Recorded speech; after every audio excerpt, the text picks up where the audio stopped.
Hello, I'm Tucker Hilliard, and I am here interviewing Dr. Ashman, who is a professor at Providence College who teaches atomic and molecular spectroscopy. So, like I said, your job was atomic and molecular spectroscopy. Can you please explain more what that job is? Yeah, so broadly speaking, I'm a physicist.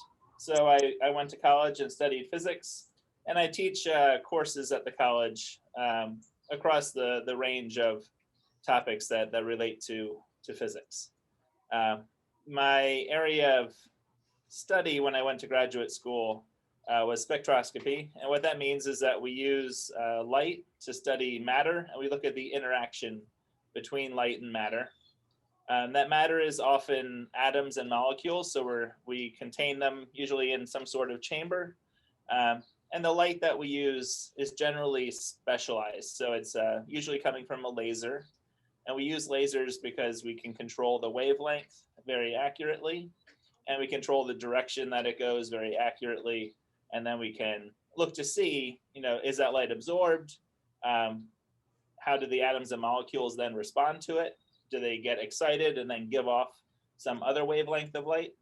And then by collecting that information, we can figure out details about the structure of the molecules, how the electrons jump around inside the atoms and molecules, and learn about the building blocks of nature, atoms and molecules.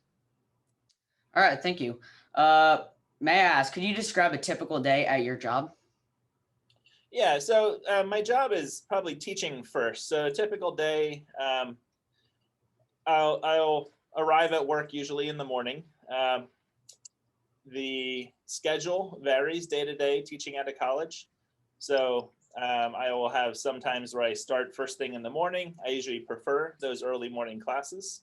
But they can run all the way into the evening because students will schedule courses throughout the day. And it's a little bit luck of the draw how the college sets up the schedule. The teaching it's a lot of work outside and beforehand and afterwards. So we do a lot of preparation ahead of time. If I want to run a demonstration, I'll need to gather equipment and make sure everything will work and make sure I can get it into the classroom before class begins. There's preparation as far as preparing notes, preparing pictures and videos if I want to incorporate those into the lecture. And also activities, lab experiments, and things like that we'll do with the students depending on the course. What would you say is your favorite part of your job? I really do like the teaching. I also like the research, which is also kind of a form of teaching. So I was a teacher first, so I actually taught at a high school for a while, and I enjoyed that quite a bit. And then looking towards the college setting, I like the flexibility in how you teach and what you can teach, and the more advanced topics that you can talk about. Getting into the research end of it, we often bring students into the research lab with us so that they can experience using advanced equipment, collecting data, analyzing that data, trying to learn something new, and apply the physics concepts that they learn in their classes to a system that they haven't studied before. So in that sense, the research end with students is often kind of an advanced form of teaching. Okay. Could you elaborate more about the topic of your research? Sure. So most recently, it shifts, from time to time. Most recently, the spectroscopy work we were doing was looking at a molecule called sodium-2. So it's two sodium atoms that are loosely held together. They can have energy based on how those two atoms are vibrating. They can have energy associated with them rotating. And then they can also have energy associated with the orientation of the electrons and how they're set up inside that molecule. And we can create transitions between all those different energy levels using, as I said before, laser light, right? The various wavelengths that we choose. What we were looking at here, this was actually more of a computational analysis, but we were looking at excited molecules of sodium-2 and how long do they stay excited. So basically, if you hit them with a blast of laser light, you can get a bunch of them to transition to some excited state, but they don't stay there very long. It's a matter of nanoseconds usually until they jump back down close to the ground state. So we were trying to figure out, can we kind of predict and calculate how long they'll stay in the excited state before they de-excite, and then we were measuring to see if it agreed with experimental measurements of that. You mentioned for a time that you worked from home during COVID. Has it been harder to come up with projects for individual work? Yeah, yep. So actually I'm working from home right now.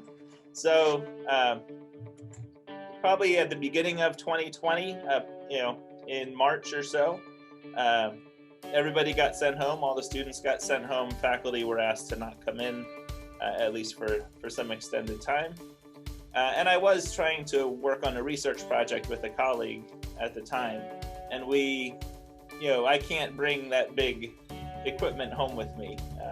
I don't have space or electrical connections to make all of that work. So we actually developed a project where we were looking at kind of a home-built spectroscopy device that would be useful maybe for teachers to bring into the classroom and build a spectrometer that can separate some atomic lines or separate white light into the spectrum and do some simple experiments in a classroom setting. So it was tricky, but we were able to kind of cook up a project, and we both built these setups in our basements then while we were home. And that was actually, I think, the paper that I sent to you is the one that we submitted recently to be hopefully published in a teaching journal. Okay, I'm assuming you Zoomed or connected with your coworker some other way? Yeah, mostly it was phone calls. We would do, I guess, maybe FaceTime if we wanted to actually show each other something. We didn't really do the Zoom thing too much, but that was another option. We mostly used the phone because we were each in our basements, and that was the easiest way that we could have our hands doing stuff or showing parts of the setup while also talking to each other. So that was our chosen method. All right. Have you preferred working individually or with a team? Well, I guess that really depends on the team. It's a lot of fun to work with a few collaborators on one of these projects. So that, for example, that most recent project I told you about with the sodium molecules, I got to work with another researcher at Wesleyan University in Connecticut. So that was about a 40-minute drive. I could drive there from my home if we needed to work together periodically. It was nice to occasionally go to a different setting, to kind of go to a different laboratory. He has a graduate student that was working with us. I had a student that was working with us. And that was a nice team to kind of have each of us working on different aspects. We could have one person kind of checking the other person's work. So those kinds of collaborations are very rewarding, and they kind of help the project move along more quickly. And it's also nice to have a set of shared resources that sometimes he might have some stuff that I don't have that lets the project take a different direction. Okay. How have you been able to get materials back to your house to work on these projects? Yeah, so that project I was describing in the basement was just me loading up a bunch of boxes and putting them in the back of my car and driving them home. So yeah, it was just me. That was the labor. What kinds of material did you need to bring back? So I brought the one specialized piece of equipment it's a big metal bar that's maybe 5 or 6 feet long, and it's just handy to mount different pieces of optics. So it kind of had little clamps that go on it that hold a lens or hold a mirror or hold some other light source, something like that. The rest of the stuff was I brought some light bulbs home that have elements in them, so I can plug it into a light socket that's specially made and look at hydrogen light or helium light or neon light or something like that. Aside from that, we tried to build what we could. So we were making parts of it out of like egg cartons. We were making parts of it just using flashlights that we had around the house. So the main things that we had to bring home were mirrors, lenses, mounts to hold them. That's about it. Okay. How did you manage your time between researching and teaching? Yeah, so that's always a challenge because both of them can expand to fill your whole day, right? So in the college setting, there's kind of three big chunks. I only mentioned two so far because they're the more interesting two.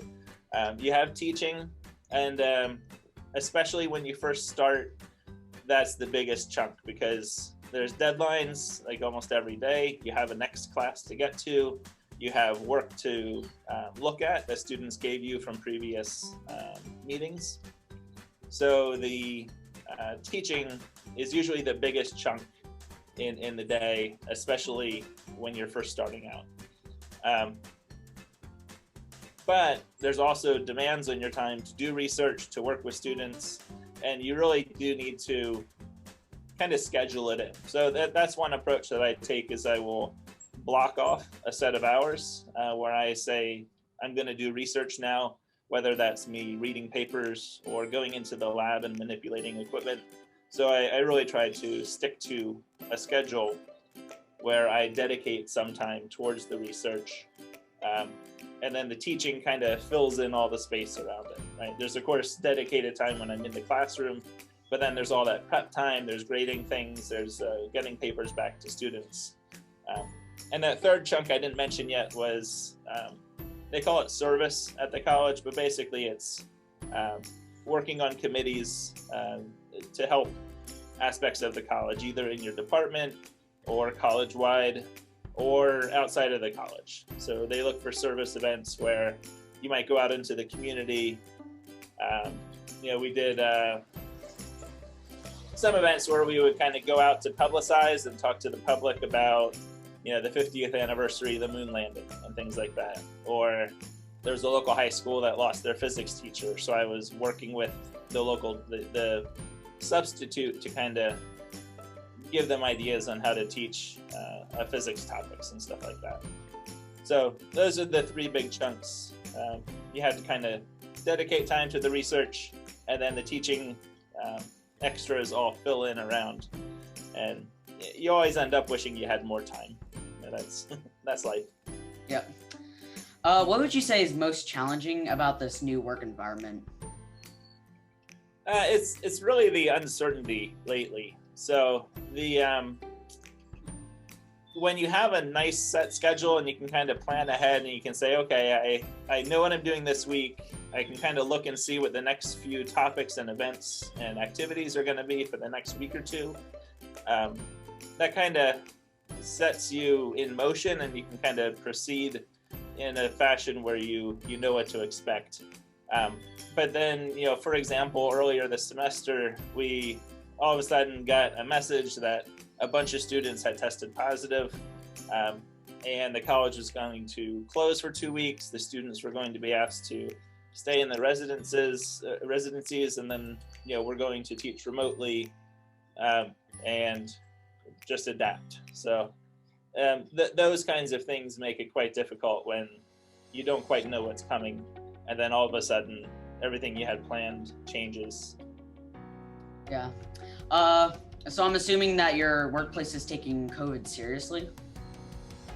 Yeah, so there was, in the spring, I think there was the same uncertainty that you saw a lot of places where it hit widespread. The public schools and the colleges all closed down and basically sent the students home, and nobody came back after spring break.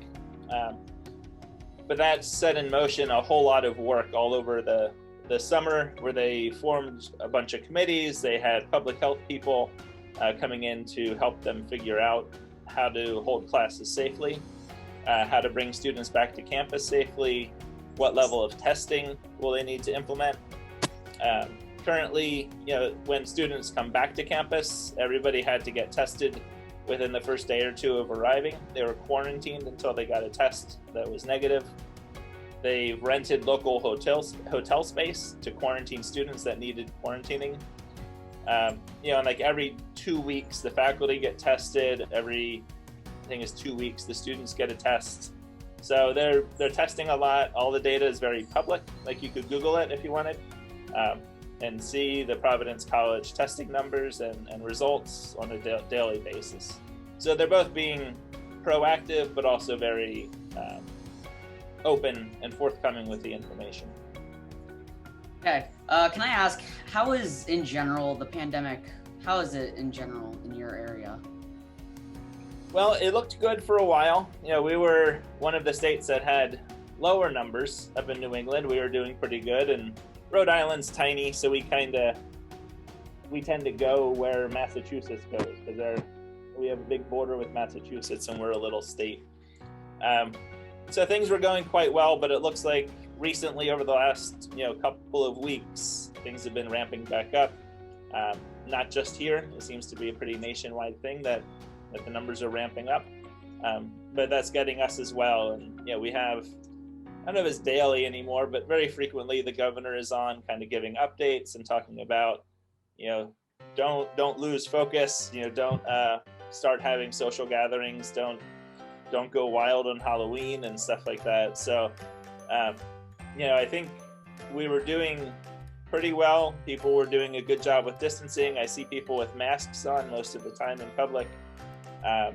But it looks like it's coming back, and I'm not sure if it's just people getting tired of the restrictions, or if it's related to the weather, if the cooler weather and people being indoors just leads to more transmission.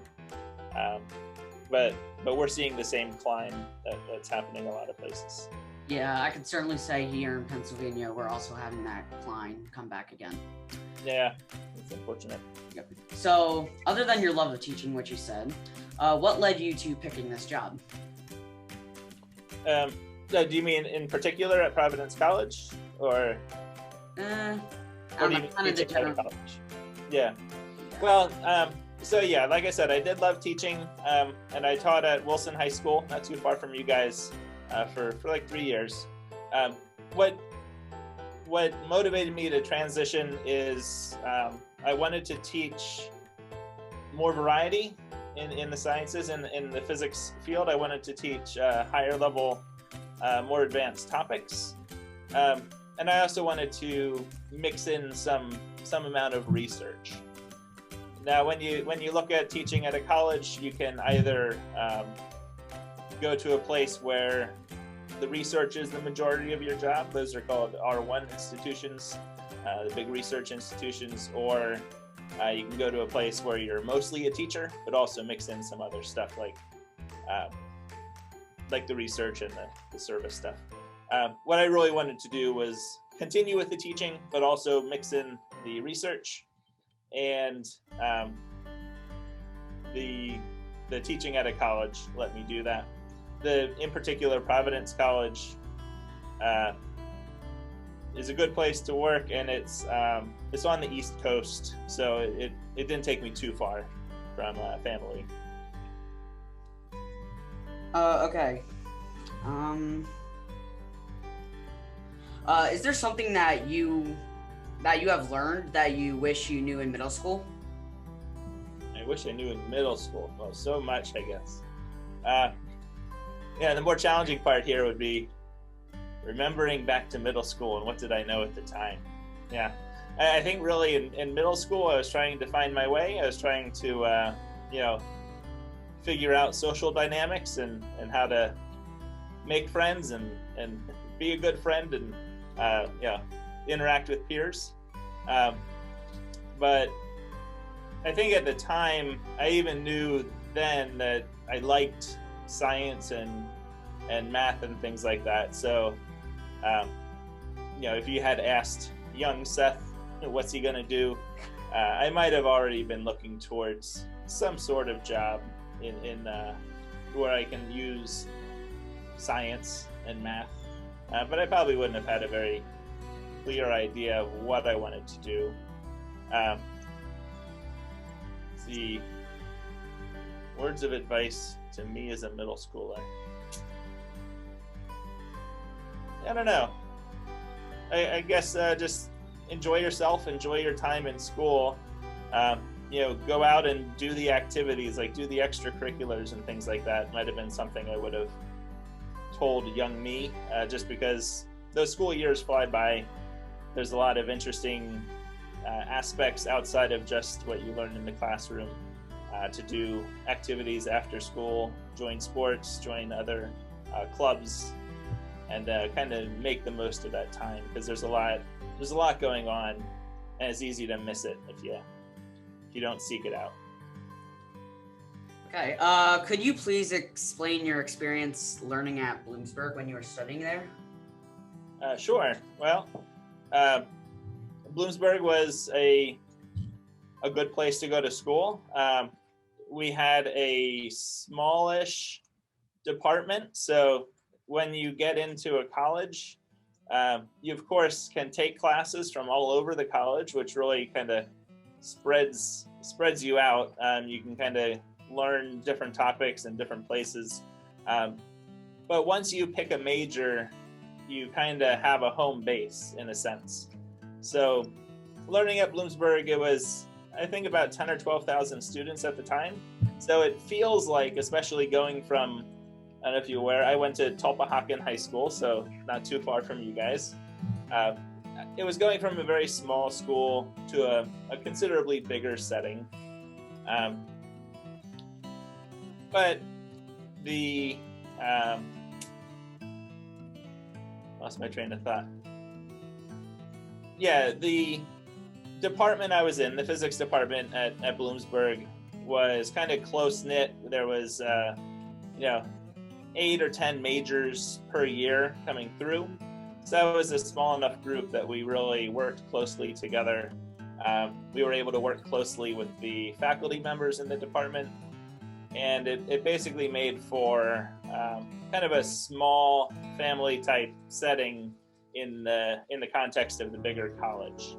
So you kind of had a place to go to if you wanted to work together on a homework assignment, or if you needed extra help, or just a place to do your studies. So it was a nice school for that. And also the surrounding town was a good place for extracurriculars and kind of having fun outside of studies. Okay, like you mentioned in your letter, your kids attend Lincoln School District. How are they addressing COVID concerns? Yeah, so this is the first year where I have a kid in all 3 levels. So we have one kid in the elementary school. I'll just kind of start there. They started out the year going 2 days a week. So first what they did was they delayed school starting for 2 weeks because they still weren't sure. And then they started 2 days a week. So it kind of went by last name. Half the class came on Tuesday, Wednesday, half the class on Thursday, Friday. Everybody was at home on Monday.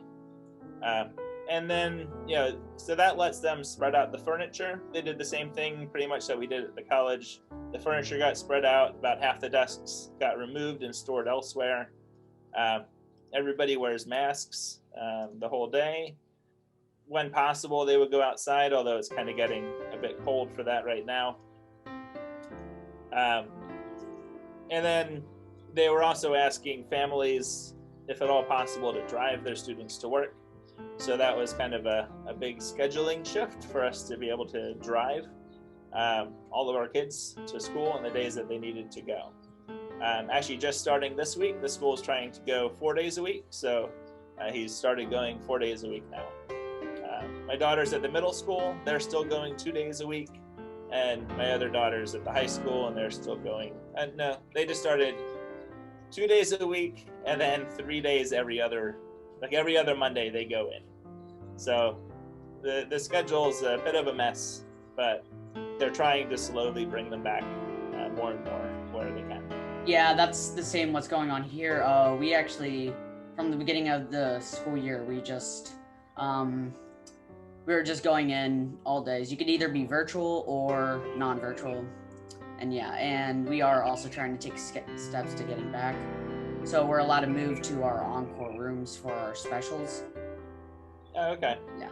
Yeah. Yeah, So we have some similar things there where we have the option. Students can be all remote if they want. Yeah, and then they kind of prepared us, and they were looking into cleaning procedures and how do they go through and wipe everything down in between, and they have some of those plastic shields that they put up now between students, because now students are eating in the classroom. Are you guys doing that, or are you? No, we're eating in our cafeteria, but we're assigned 2 people per table, and we're socially distanced. Yeah. Yeah, I guess our cafeteria was too small with too many students, so they eat in the classroom, but they have a little plexiglass shield around them. So that's basically the one time the mask comes off during the day. Yep. That's what our elementary school is also doing. They're eating in the classrooms. Yeah. Are you guys wearing masks when you? We are, but currently I'm secluded, so I'm allowed to take my mask off for this interview. But yeah, we're wearing masks. Yeah, I know. You're kind of in your own room there. Yeah. Okay. All right. You said in your letter that you enjoy sports like tennis, basketball, woodworking, kayaking, hiking, and watching football. How's COVID affected the way you can enjoy your hobbies? Well, a lot of those are outdoors, and I can continue doing them. I didn't really have a team that I was doing this with anyway, so it was more just me and the kids, or me and the family, or me and a friend might go do something like this. So it's really only in as far as if these things bring me near other people. So the tennis, my daughter actually just started doing tennis at the high school this year. So when we go to watch her, we wear the masks, and the players can wear the masks, and a lot of them choose to. They have a lot of rules in place about you can only touch your set of tennis balls, and if it's somebody else's tennis ball, you're supposed to just pick it up with your racket and hit it back to them. But as far as playing basketball and going on hikes, I might actually be doing more of that now, just because there's less busyness with other events that we can't do. So I wouldn't say it's really hindering the hobbies, other than if the place I wanted to go do them is shut down, right? So if I want to go play tennis at a local school, sometimes they don't want the public coming in if they're trying to keep the school as safe as they can, stuff like that. Yeah, I also play sports. I play soccer, and yeah, we have the same rules. Spectators gotta wear masks. The players gotta wear masks unless they're on the field. Yeah. All right. How's your life at home been affected by the pandemic? Like just your normal life? Well, normal life at home, well, there's been a lot more of it. So it's been all of us at home more frequently. So between me trying to do as much of my work from home as I can, and my wife teaching online and doing work at home, and now all 3 kids have their computers and electronics and doing a chunk of their schoolwork at home. We have a lot of mini workstations set up. So we built a small desk for my daughter using some scraps. I have a folding chair with a plank of wood across. That's my at-home work desk. So we're kind of stretched to the different corners of the home. We have to try and coordinate so we're not talking over each other, which is why I do some of my stuff on the front porch here. I'm shivering a bit, so I don't know if you can see that in the video, but at times, I think about I might have to move this indoors in a couple weeks. Other than that, we're lucky in that we have space, where we have a yard and place where we can come outside and play and run around.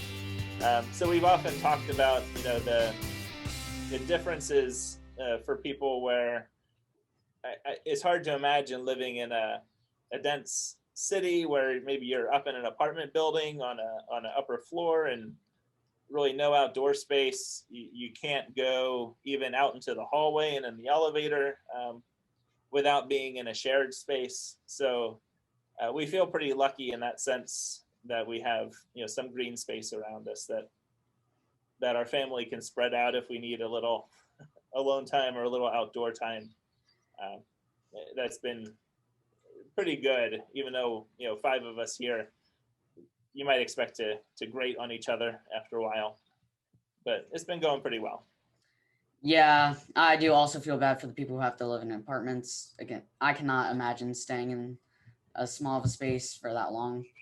Yeah. But yeah. Do you have siblings at home that you're sharing space with? Or? Yeah, I'm sharing my space with my brother and my parents. But my parents, they get to go back to work because my mom's a nurse, so. Oh, okay. Yeah. Yeah. And my dad is kind of in work and out of work, so it's kind of hybrid as well. Okay, do you have any advice for any middle school students? Well, I don't know. I guess I would just point back to that advice I said before. Obviously do your studies. That seems a bit trite, but also take advantage of the other things that your community and that your school can offer. So there's a lot of extras, and sometimes people will judge them and know, oh, I don't think I like that, or I don't think I want to do that. But kind of giving a lot of different things a chance, you can find a variety of things that either you enjoy, or maybe you meet groups of people that you otherwise wouldn't come in contact with. So really, it's a great time to branch out and to experience a lot of different types of activities. All right. Is there anything else you'd like to say? We're wrapping this up.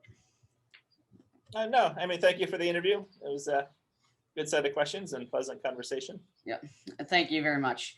I thank you for joining us, and I really appreciate your time, and I hope you have a great day. Thank you for answering my questions.